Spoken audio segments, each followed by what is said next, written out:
What's up, people? It's Multiplier here, and today I'm going to show you probably quite quickly, which is a good thing, a really cool thing you can do with reverb to get some cool kind of creative effects. And yeah, let's just kind of show you. So let's play a bit of it, and then I'll deconstruct it and explain what I gone and done did.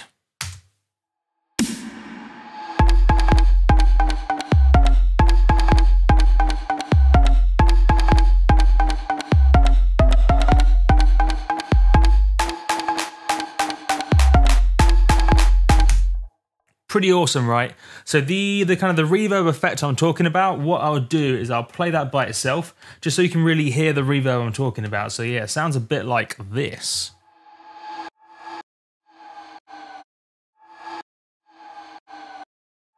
So it's all these sort of sounds that kind of happen in the background, but you still kind of hear their effect.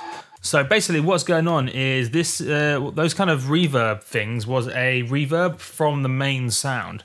So we have the main sound that sounds a bit like this. That sort of sound. But what I then did is I duplicated the channel, and so I might as well show you. So I duplicated the channel, and then what I did is I stuck a reverb on there. So let's just choose a reverb for the sake of argument. Let's delete that because that's not relevant in this case.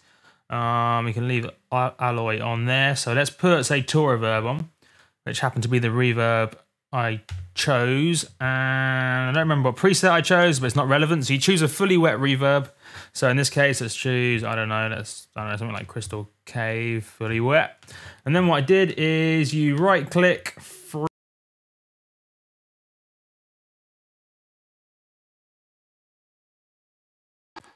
and then once it's frozen, right-click flatten. And then what that does is it basically converts all that kind of MIDI and processing kind of stuff into an audio track.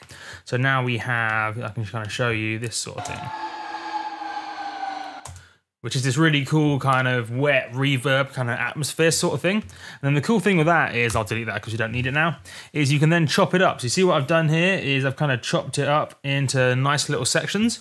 And then what I've also done on top of that is if we click over here and go to fades, you can see what I've done is I've kind of dragged out all these little fades, just kind of automate the volume in places in a really nice sort of smooth way.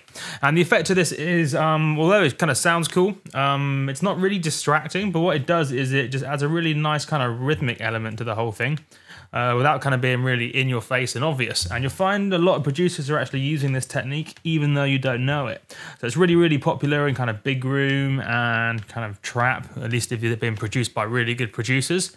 Because it's just like, it's like taking the effective reverb, which is the giving it of space, but it's just kind of controlling it in a really nice way, but also adding some more kind of rhythmic interest to it. So I think off the top of my head, I think LRAD, he's used this sort of effect in quite a nice way. So if you listen to some of the reverb sounds off the back of the main kind of almost like a synth or sample sound in LRAD or the drop, kind of you can hear this same sort of effect. It's pretty popular, really. So what I will do, I'll play it again now that you kind of know the sort of reverb effect we're going for, and hopefully it makes a bit more sense now. So really kind of listen for the reverb and kind of hear the way it kind of rhythmically comes in and out with the music in a way that fits in with the kind of the rhythmic elements of the track. So yeah, let's play it again.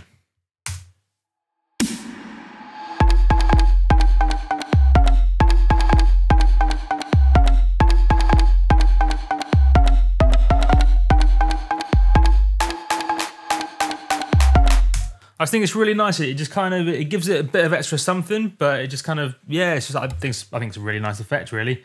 So I definitely recommend having a play around with it. It certainly just gives a sort of cleaner, kind of more controlled sort of mix.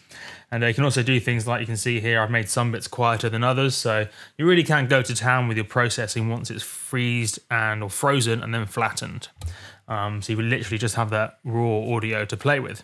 And you can also do some other cool things with it, like I've done at the front here to kind of build into the drop. What I did is I took the reverb tail from the end of the section and just kind of reversed it. So you see how I have this kind of reversed clip down here.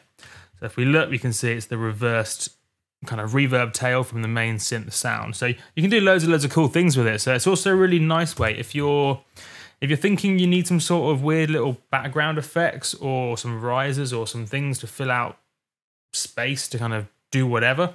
What you can do if you want your kind of effects to sound like they're part of the track is do this sort of effect with the synth, and then you can literally just get all this raw audio that you can then use for all these lots of cool ways.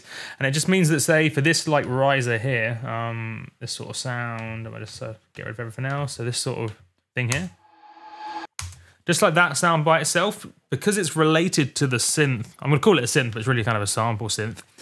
Because it's related to that main sound, it just sounds like it's part of the track in a much better way than if I just dragged out a sample from Vengeance or another sample pack. So yeah, that's it. That's my kind of creative use of reverb tip.